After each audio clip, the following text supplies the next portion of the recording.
Welcome back to the channel, folks. In today's video, we are doing a review of the all-new Samsung Galaxy Z Flip 7. Let's go ahead and jump in.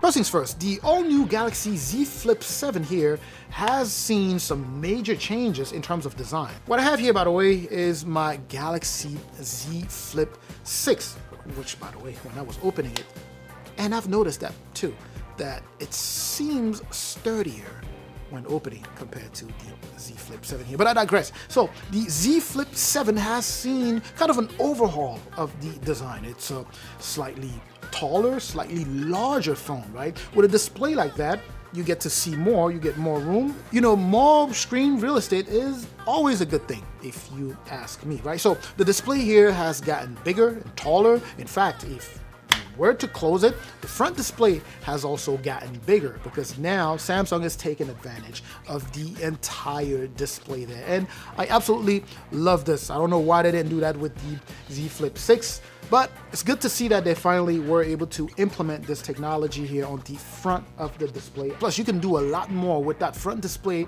when compared to that of the Z Flip 6 here. Now, even taking pictures with it, selfies, you get the entire display showing the camera. It is really good to see what Samsung did with that cover display there. Also an AMOLED display, high refresh rate also, and up to 2600 nits in terms of peak brightness on that front display. I love that. I absolutely love that. High resolution here, so whatever you're watching here is actually showing pretty nicely. Although it's a 4.1-inch cover display here, you still get to enjoy, you know, whatever you're consuming off of that front display. Now, once you open the phone, of course, you are greeted with that 6.9-inch display. That is the same size we have on the S25 Ultra here. So you get to consume content, you get to enjoy gaming, watching movies, watching videos here, the whole shebang. It's also 120 Hertz in terms of the refresh rate and can also go up to 2600 nits in terms of peak brightness here, right? High resolution as well. It's a dynamic AMOLED display. That's that same folding, you know, technology that you have here. It's a dynamic AMOLED display. You know, colors are super vibrant. They pop, inky reds, inky black, just beautiful display overall. And then when you're done consuming content, what you do is just close that and put it in your pocket and you are good to go. It's still that small form factor. You know, if you don't have a ton of pockets, this is a great phone. It is not bulky, really discreet, right? I have large hands, you know, holding it in my hands, you could barely see the phone there, but Samsung clearly, you know, kept that theme going. Now let's go ahead and move on to performance. This is where things differ a little. You know, last year with the Z Fold, or the Z Flip 6, I should say, Z Flip 6 was sharing pretty much the same, you know, chipset as the Z Fold 6 at the time. This time around, the Z Flip 7 here has its own chip, very different from what you have on the Fold 7. The Flip 7 here is boasting the Exynos 2500, which is, you know, Samsung's, you know, own silicon.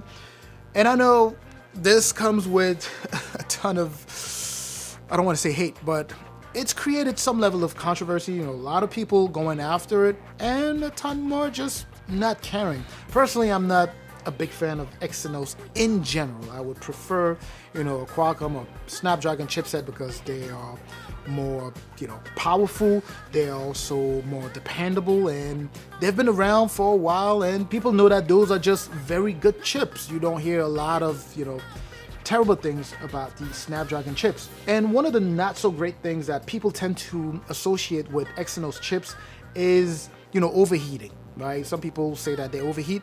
Personally, I mean, this thing runs pretty cool. The Exynos 2500 here seems to be handling its own, right? It remains pretty cool, and just like any other phone, the more you push it, you know, eventually it's gonna get a little warm. That's all I've experienced so far.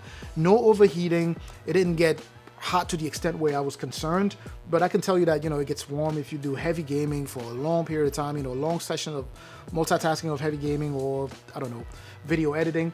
It's definitely gonna get a little warm just like any phone would. But other than that, it's been performing pretty well, if you ask me. Now, granted, when you compare that to the Z Flip 6 here, in terms of power, it's not that far ahead. It's definitely a better chip, you know, a faster, more powerful chip than what you had on the Z Flip 6, but not by much. Things are snappy, things open and close really quick, right? Apps don't take long to load.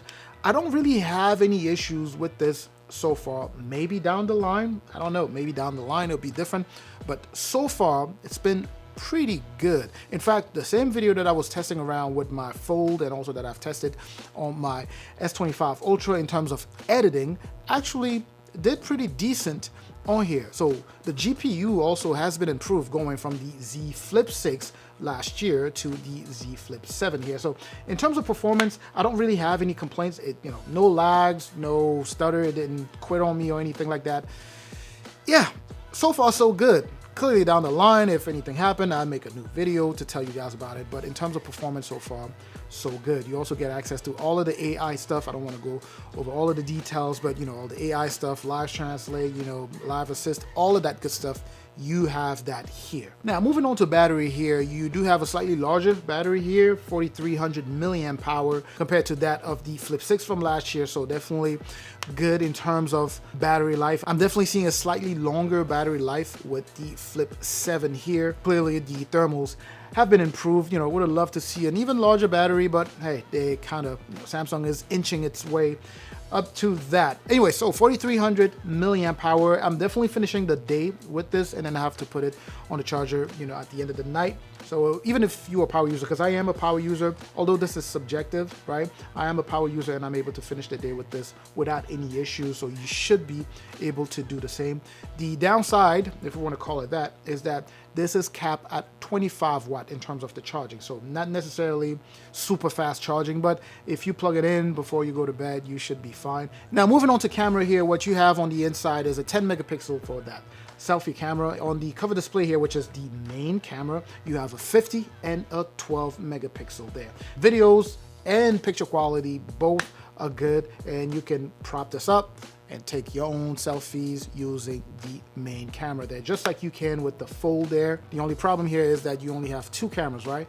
Not 3, so you don't have a telephoto camera. You cannot zoom as much, but it's still a pretty good camera. Processing power here is definitely better, right? Faster and even better processing power, along with all of the good AI stuff there. I wasn't necessarily planning on making this video very long, so let's go ahead and just fly through some of the honorable mention. You have IP48 rating for dust and water resistant. Now I need to be specific here. It doesn't necessarily mean any types of dust. There's very specific size, right? Dust particles that you would be protected against, but not every single size of them. But anyway, so IP68 rated. The hinge also has been improved. Although the Z Flip 6 here feels sturdy at the beginning when you start opening, once you get halfway open, it starts to loosen up. This one is sturdy all the way through. There's no play there, with the hinge. I did complain about that with my Z Flip 6 review. There's no play with this one. It is clean. It's pretty sturdy. It feels robust, right? Also probably because it's also new. And other things that you got going for this phone. I mean, at the end of the day, if you're in the market for this phone, there are a few competitors out there, right? Especially Motorola's dropping some pretty solid, flip phones out there. Anyways, now this can definitely compete with those, especially given that full display that you get on the front there, along with all of the other improvements that Samsung brought to this phone.